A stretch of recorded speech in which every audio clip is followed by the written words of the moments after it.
ഈശോ മിശിഹായ്ക്ക് സ്തുതിയായിരിക്കട്ടെ. ഏവർക്കും വചനവയൽ യുക്യാറ്റ് പഠനത്തിലേക്ക് ഹാർദമായ സ്വാഗതം. കഴിഞ്ഞ എപ്പിസോഡിൽ നാം മോശയെക്കുറിച്ച് കണ്ടു. മോശ എങ്ങനെയാണ് പ്രാർത്ഥിക്കുന്നതെന്നൊക്കെ. ഇന്ന് 473 ഖണ്ഡികയിൽ നാം കാണുന്നത് സങ്കീർത്തനങ്ങളെക്കുറിച്ചാണ്. സങ്കീർത്തനങ്ങൾക്ക് നമ്മുടെ പ്രാർത്ഥനയെ സംബന്ധിച്ചിടത്തോളം എത്രമാത്രം പ്രാധാന്യമുണ്ട്.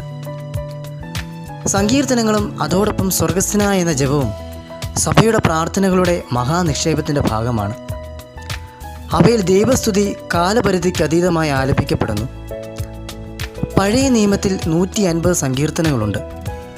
പാട്ടുകളുടെയും പ്രാർത്ഥനകളുടെയും സമാഹാരമാണവ. അവയിൽ ചിലത് അനേക നൂറ്റാണ്ടുകളുടെ പഴക്കമുള്ളവയാണ്. ഇന്നും സഭാസമൂഹത്തിൽ യാമപ്രാർത്ഥന അഥവാ കാനോന നമസ്കാരം എന്ന് വിളിക്കപ്പെടുന്ന ലിറ്റർജിയിൽ അവ ഉപയോഗിച്ച് പ്രാർത്ഥിക്കുന്നു. ലോക സാഹിത്യത്തിലെ ഏറ്റവും മനോഹരമായ പാഠങ്ങളിൽപ്പെട്ടവയാണ് സങ്കീർത്തനങ്ങൾ. അവ ആധുനിക അനുവാചകരെ പോലും സ്വകീയമായ ആധ്യാത്മിക ശക്തിയിൽ ചലിപ്പിക്കുന്നു. യുക്യാറ്റിലെ 188 ഖണ്ഡികയിലും യാമപ്രാർത്ഥനയെക്കുറിച്ച് നാം വിശദമായി കാണുന്നുണ്ട്.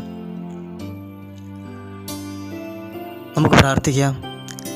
സങ്കീർത്തനം 23. കർത്താവാണ് എൻ്റെ ഇടയൻ, എനിക്കൊന്നിനും കുറവുണ്ടാവുകയില്ല. പച്ചയായ പുൽത്തകിടിയിൽ അവിടുന്ന് എനിക്ക് വിശ്രമം അരുളുന്നു. പ്രശാന്തമായ ജലാശയത്തിലേക്ക് അവിടുന്ന് എന്നെ നയിക്കുന്നു.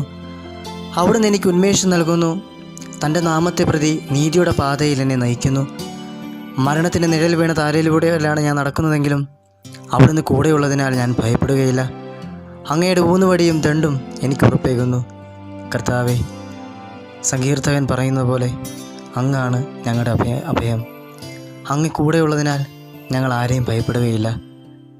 നല്ല തമ്പുരാനെ, പ്രാർത്ഥനയിൽ അങ്ങയെ നേടുവാനുള്ള കൃപ ഞങ്ങൾക്ക് നൽകണമേ.